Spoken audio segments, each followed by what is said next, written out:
Duplicate ખાતર અને બિયારણ વેચી ખેડૂતોને આર્થિક નુકસાન પહોંચાડનારા તત્વો સામે રાજ્ય સરકારે સખત કાર્યવાહી કરી છે.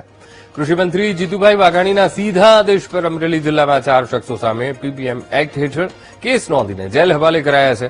આ મામલે કૃષિમંત્રી જીતુભાઈ વાઘાણીએ જણાવ્યું કે નકલી ખાતર બિયારણ વેચી ખેડૂતોને છેતરનારાઓને કોઈ પણ સ્થિતિમાં બચવા દેવામાં નહીં આવે. ચાલુ વર્ષે અત્યાર સુધીમાં રાજ્યમાં ગેરરીતિમાં સંડોવાયેલા 98 વિક્રેતાઓના લાયસન્સ રદ અથવા સ્થગિત કરાયા.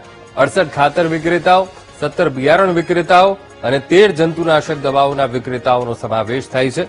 કૃષિમંત્રીએ ખેડૂતોને અપીલ કરી છે કે તેઓ માત્ર અધિકૃત અને લાયસન્સવાળા વિક્રેતાઓ પાસેથી જ ખાતર, બિયારણ અને જંતુનાશક દવાઓ ખરીદે.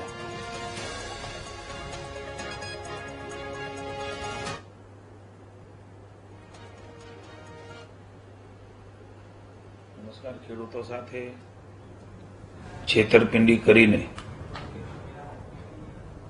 જગતના તાતને નુકસાન કરવાના પ્રયાસો કેટલાક ફેક્ટરી માલિકો અને વેપારી દ્વારા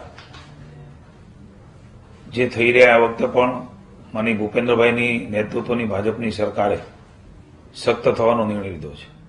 મેં અગાઉ પણ કહ્યું હતું કે ડુપ્લિકેટ ખાતર અને બિયારણ જો પકડાશે તો પીબીએમ એક્ટ હેઠળ સખ્ત કાર્યવાહી થશે.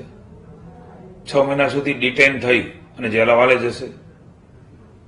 એક અમરેલીમાં ડુપ્લિકેટ ખાતર એ પકડાનું, એની તપાસ થઈ અને ગઈકાલે જ 4 ઈસમોને અલગ અલગ રીતે આમાં સંકળાયેલા છે.